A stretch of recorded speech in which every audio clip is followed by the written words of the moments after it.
Namaste. Hello, Journey of Discovery people, and thank you for joining me on episode 5, where I discuss my experiences and my ideas behind my recent exploration into the 10-day Silent Vipassana meditation.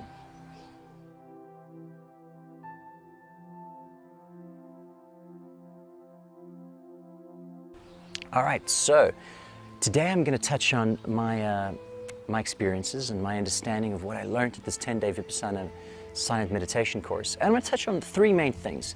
1, the aspects of what I encountered. All right, there's the steps involved in what happened physically in terms of what I experienced and what we were expected to do over the 10 days.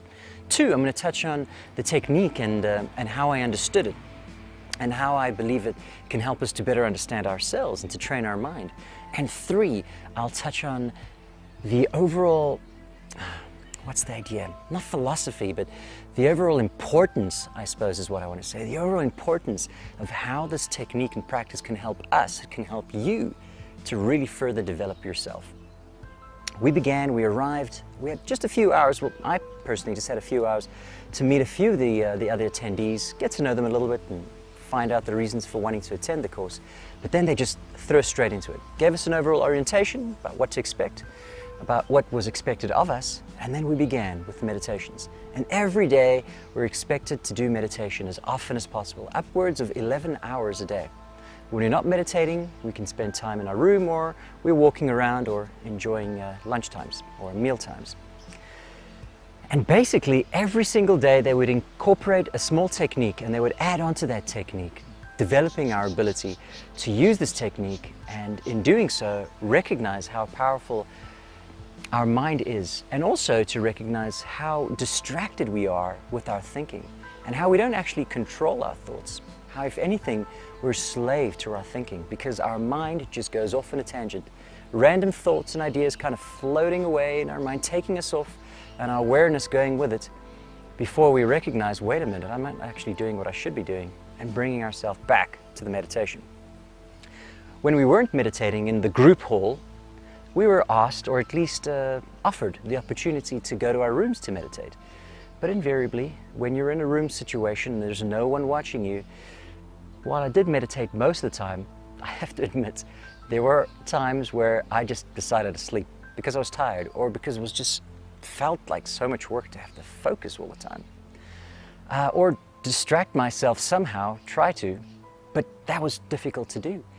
Because upon beginning the course, they ask you to hand in any distracting devices, mobile phones, iPads, MP3 players, as well as books that you might have with you, or even writing utensils. So you can't write anything down, you can't distract yourself with drawing, and what ends up happening is you sit with yourself.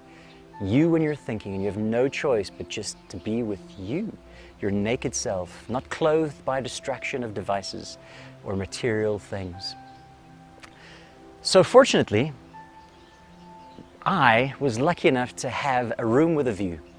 And the rooms were known as cells, well, for specific and appropriate reasons, because there was nothing in them except a bed and a cupboard where you could place your clothes. And when I wasn't meditating in the group hall or meditating in my room, we also had an opportunity, or given an opportunity, to walk around the grounds. But not just walk around to distract ourselves by exercising, because we weren't around to run, just walk. But to be aware of our walking and to be present in the moment, to appreciate the beauty of what we're experiencing. And the other difficulty that I have, because I handed in all of these devices and I don't carry a watch, I had no idea what the time was. And therefore, I had no idea when I was supposed to do what. And if I fell asleep in the process of waiting for another schedule to come past, or one of the scheduled activities to take place, I had no idea if the bell, if it was happening or not. And that's why there was a gong.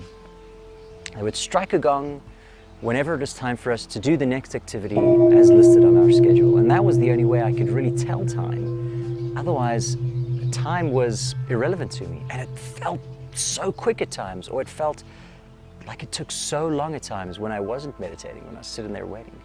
And that was the aspect of what took place, what kind of things happened when I arrived and what was expected of us to do. In the next part, I'm going to discuss the techniques involved and why we had to do them. Okay, so let's discuss part 2 about what I learned and experienced at the Vipassana Meditation Course. And that was, I'm going to touch on the technique involved. And in essence, what they taught us to do was simply, while we were sitting down, is to place our awareness on the tip of our nose and focus on the sensations that we can feel on the tip of our nose. And try to focus on only that and only that. And invariably you'll find that your mind kind of wanders and you get carried away by a thought. And sometimes in the beginning, specifically, it may have been from 1 minute up to upwards of 5 minutes that I was carried away with this thought before I realized that, wait a minute, I'm not actually doing what I'm supposed to be focusing on. And you've got to bring yourself back and continue to focus on the sensations. And as the days progressed, they kind of added on techniques to this meditation practice. Eventually, you're kind of focusing on the sensations all around the nose. And then eventually moving towards bringing your awareness towards feeling sensations throughout your entire body, kind of scanning your body part by part and trying to sense and feel all the sensations that you can feel from itchiness on that part of the body. And stick with the part that you're focused on at that time. Don't jump to wherever you feel things, just one part at a time. So like I was mentioning, itchiness that you might feel, the sensation of the clothes in your skin, the temperature in the room, or any sensations of vibration or warmth, or whatever the case is. And that was, in essence, what we had to really focus on. But the crux of it, the real trick of it, was to do so objectively, to simply be aware, to observe objectively without any judgment, and to do so without any reaction. Because one of the other sensations one may experience is pain. Because sitting in a position such as a meditation posture for a period of an hour, there's no doubt you're going to start experiencing pain. I experienced pain in my midsection, mid-back, pain in my knees and my hips, and even in my butt and ankles at some points, and pain that became excruciating. But the trick was to observe it, to observe the sensations regardless of what they are, but not to react. To simply observe and to remain balanced, and as they put it, to remain equanimous, to find the perfect equanimity. And the perfect balance and the perfect equanimity is simply to observe, to not react. And the purpose for this, as we learned through the daily discourses that we got, every evening they kind of gave us a little bit of a theoretical discussion. We didn't get to talk, of course, but we got to listen, where they taught us that there are 2 main reasons or causes for the experiences that cause misery and suffering in our lives. And if you've watched my previous video on change, you'll understand this, because there's only one consistent in life: impermanence, the guarantee that things are going to change. And they helped us to understand that the 2 causes of this suffering is, 1, our desire or our need to cling to things, our cravings. When we crave things, when we need things, when we cling to them because we feel like we would be less than if we don't have them in our lives, we suffer. We create an attachment to these things. So the first thing is attachments.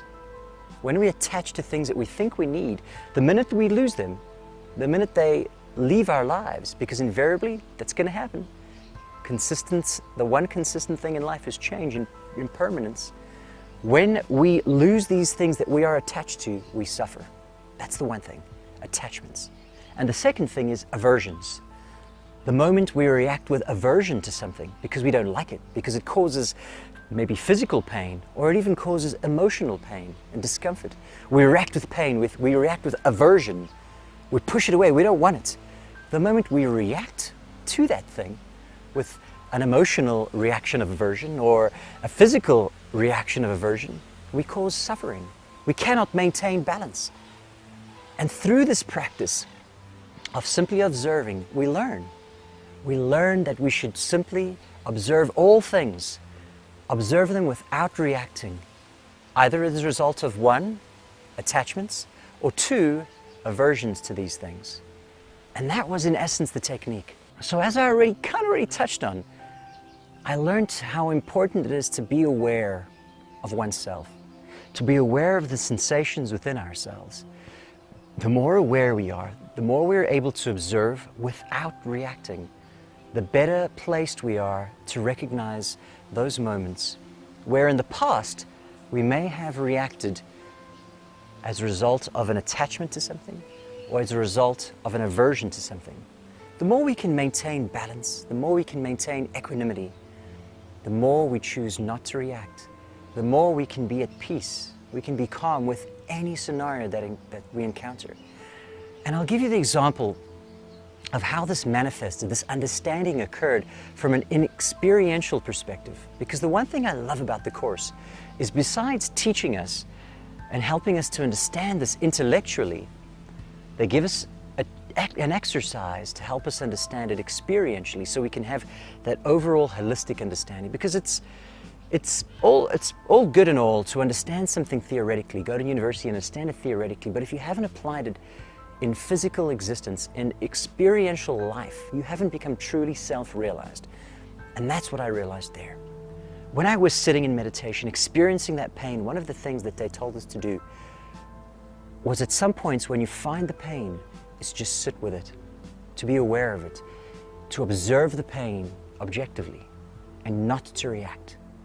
And I truly understood the phrase of embracing the pain, because I did that. Even though it was so painful, I embraced it.